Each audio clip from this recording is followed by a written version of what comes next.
की उत्पत्ति होती है, उसका नाश होता है, उस मूल प्रकृति को नमस्कार करते हैं।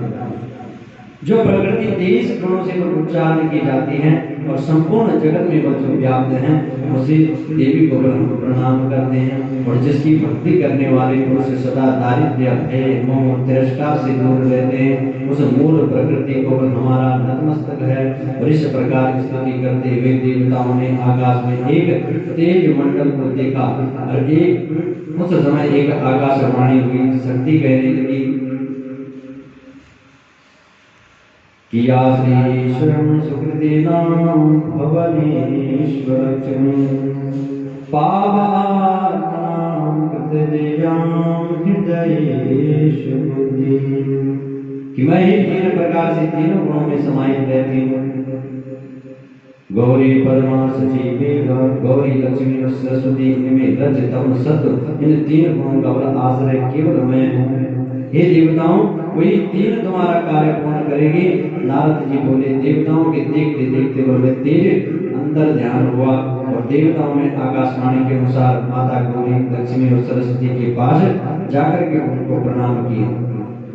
तीनों भक्त वत्सल देवी देवताओं को शरणागत देख करके उनके लिए बीज देती हुई बोली, इन बीजों को भगवान विष्णु के पास जाकर के उस मिट्टी में बो देना, तुम्हारा कार्य पूर्ण हो जाएगा। नारद जी बोले कि राजन, देव और सिद्धों के समूह ने प्रसन्न होकर के उन बीजों को वृंदा की चिता भूमि में, जहाँ भगवान विष्णु दुखी होकर के विराजमान बैठे हुए थे, वहां पर बो दिया। वे सत्य वाक्य का महत्व बताया और जो कोई इसे पढ़ेगा सुनेगा वे स्वर्ग प्राप्त करेगा। और जो एकाग्र मन से इस कथा का जो श्रवण करेगा उसे वह कभी विघ्न नहीं सताएगा। पुत्रहीन पुरुष सुनेंगे तो वह पुत्र की प्राप्ति उन्हें होगी। बोले लक्ष्मी नारायण भगवान। इसी प्रकार नारद जी कहते हैं कि राजन, उन बोए हुए बीजों में तीन वनस्पतियां हुई, धात्री, मालती, तुलसी। आंवला, मालती और तुलसी। सरस्वती के बीज से धात्री, लक्ष्मी के बीज से मालती और गौरी के बीज से वह तुलसी उत्पन्न हुई। उस समय विष्णु स्त्री रूपी वनस्पतियों को देख करके वृंदा के रूप को देखा तो उठ खड़े हुए। कामातुर भगवान विष्णु ने प्रेम पूर्वक उन्हें देखा। तुलसी और धात्री उन्हें देखने लगी। लक्ष्मी ने ईर्ष्या करके बीज दिया था तो उससे उत्पन्न स्त्री लक्ष्मी से ईर्ष्या करने वाली हुई। तो इस कारण इसका नाम अति बर्बरी रखा गया। ये निदंत हुई। धात्री और तुलसी भगवान विष्णु जी को प्रीति देने लगी। भगवान विष्णु जी अपना दुख भूल करके देवताओं को साथ लेकर के वैकुंठ भवन पधारे और इस कारण कार्तिक के व्रत और उद्यापन में तुलसी के पास भगवान विष्णु जी का पूजन अवश्य करना चाहिए। परम पिता जगदीश्वर का ध्यान अवश्य लगाना चाहिए। और तुलसी का वृक्ष सभी पापों को हरने वाला होता है, कामों को पूर्ण करने वाला है। तो जहां पर तुलसी होती है वहां कभी बड़ी यमदूत नहीं पदार्थ ना वे लोग यमराज के दर्शन करते हैं। नर्मदा का दर्शन, गंगा स्नान और तुलसी के वृक्ष लगाने, पादनी से पानी देने और दर्शन करने, चाहे वह स्पर्श ही हो जाए तो मनुष्य की वाणी मनसा कर्म मन कर्म वचन, मन और काम के पाप को जला देते हैं। जो तुलसी की मंदिरों से भगवान विष्णु शंकर की पूजा करता है वे गर्भ में कभी नहीं आता, वह मुक्ति को प्राप्त कर जाता है। पुष्कर जैसे तीर्थ, गंगा जैसी नदी और वासुदेव जैसे देवता तुलसी तल में निवास करते हैं। तुलसी के जड़ की रज लगा करके प्राणों का त्याग करने वाला पाप से मुक्त होकर के विष्णु के समीप रहता है। तुलसी की लकड़ी धारण करने से पाप कभी स्पर्श नहीं करते। इसलिए हे राजन, तुलसी की छाया में किया श्राद्ध अक्षय फल की प्राप्ति करवाता है। वही पिंड देना चाहिए। आंवले की छाया में वह पिंडदान देने से नरक में भी पवित्र मुक्त हो जाते हैं। और आंवले फल तुलसी द्वारिका के रज शरीर में लगाने वाला जीवन मुक्त माना जाता है।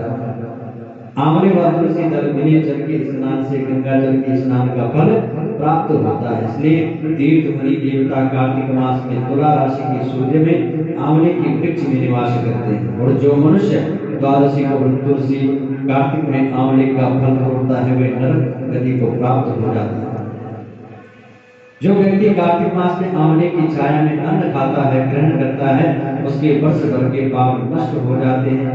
और आंवले के नीचे भगवान विष्णु का पूजन करने से पूरे क्षेत्रों में विष्णु पूजा का फल प्राप्त होता है। इसलिए फुल्ले वदनम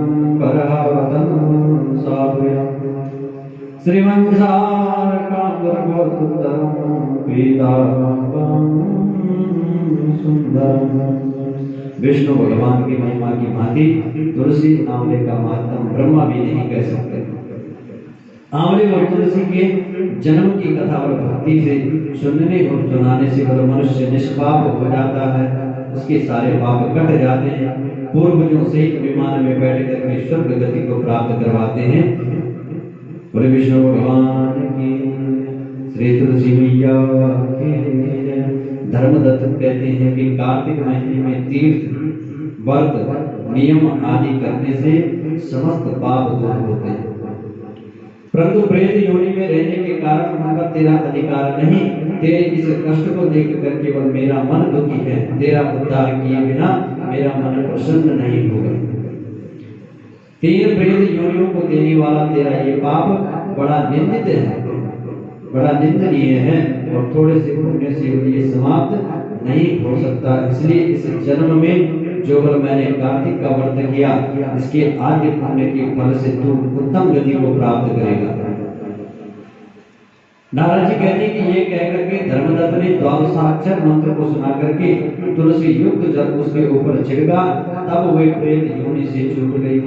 जल्दी हुई अग्नि के समान दिव्य रूप को धारण किया, सुंदर माँ लक्ष्मी के समान होकर के ब्राह्मण को प्रणाम करके हर्षित वाणी से कलहा बोली कि हे महाराज, आपकी कृपा से वह मैं नरक से छूटी, सो अपार पापों में डूबी हुई मेरे लिए आप निश्चय मौका बन गए।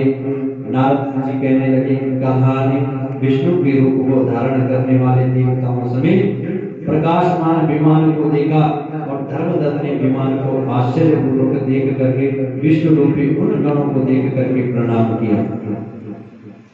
उन दोनों द्वारपालों ने उस धर्मदत्त को उठाया, उसकी प्रशंसा की और धर्मयुक्त वचन बोले।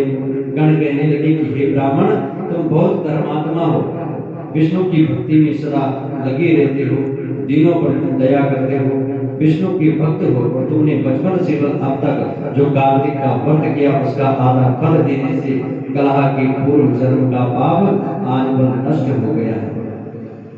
ऐसे पुण्य दानी आप हो, तुम्हारे स्नान के फल देने से इसके पूर्व जन्मों के पाप मिट गए। हरि का जागरण आदि करने से बलि विमान इसे प्राप्त हुआ, जहाँ अनेक प्रकार के भोग हैं, ऐसे वैकुंठ को बलि जा रहा है। तुमने कार्तिक में दीपदान किया था, तो इससे वह तेज प्राप्त हुआ। तुलसी के पूजन से और कार्तिक के व्रत से जो तुमने इसको बड़ा पुण्य दिया, इसलिए मोक्ष पाकर के भगवान विष्णु के पास बनी जाएगी, और तुम भी इस जन्म के अंत में स्त्रियों से वैकुंठ को आ जाओगे। वैकुंठ में भगवान विष्णु की सार्वभौमता को प्राप्त करोगे, जिसका नाम लेने मात्र से वह मनुष्य सदगति को प्राप्त करता है। जैसे वह ग्राह से पकड़ा हुआ हाथी मुक्त हो गया। जब मगरमच्छ ने हाथी का पांव पकड़ा, तो हाथी ने भी भगवान की स्तुति की थी, क्योंकि पाप कर्म करने से उसे हाथी का रूप मिला, तो इसलिए उसका उद्धार हुआ। पाप करे प्रभु जी मिले, पाप करे सुख हो, पाप करे मुक्ति मिले, तो वह पाँव पकड़ो सबको। पाँव पकड़ के ही मुक्ति प्राप्त होती है। मगरमच्छ ने हाथी का पाँव पकड़ा तो उसका उद्धार हुआ, और हम मनुष्य को भगवान के चरण पकड़ लेने चाहिए, तब बल हमारी मुक्ति होगी। तो हाथी मुक्त हुआ तो भगवान के समीप गया, उनका गण कहलाया, और तुमने वह विष्णु भगवान की जो पूजा की, उनके चरण रज को पकड़ा, सो कई हजार वर्ष तक वह दोनों स्त्रियों सहित भगवान के चरणों में निवास करोगे। जब पुण्य क्षीण होने पर पृथ्वी पर आकर के सूर्य वंश में प्रसिद्ध राजा तुम बल दशरथ गए लाओगे, और ये दोनों स्त्रियां बल तुम्हारे साथ होंगी। तीसरी ये कलह आदि पुण्य की अधिकारिणी ये भी बल तुम्हारे साथ यहाँ पर रहेगी। वहां भी भगवान विष्णु तुम्हारे समीप रहेंगे, तुम्हारे पुत्र होकर के देवताओं का कार्य पूर्ण करेंगे। तुम्हारे इस कार्य वर्त से उत्तम कोई भी तीर्थ नहीं होगा और तुम्हें पुनः सदगति प्राप्त हो जाएगी।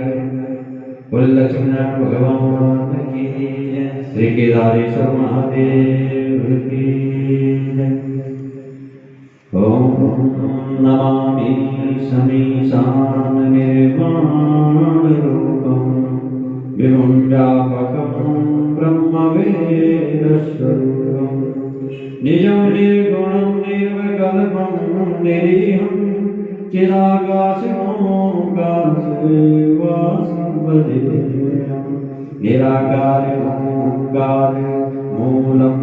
तुरीयं गिराज्ञानगोपीतमीशं देशं कालं महाकालकालं कृपालं गुणाकार संसार पारं नतोऽहं तुषाराद्रिशङ्कासि घोरं गम्भीरं मनोबुद्धिकोटि प्रभाति शरीरं स्वरन्मौलिकनि नीचारुगङ्गा लसद्बालभानितो कण्ठे भुजङ्गा चलकुण्डलं सुनेत्रं विशालं प्रसन्नाननं नीलकण्ठं दयालं मृगाधीशचर्माम्बरं मुण्डमालं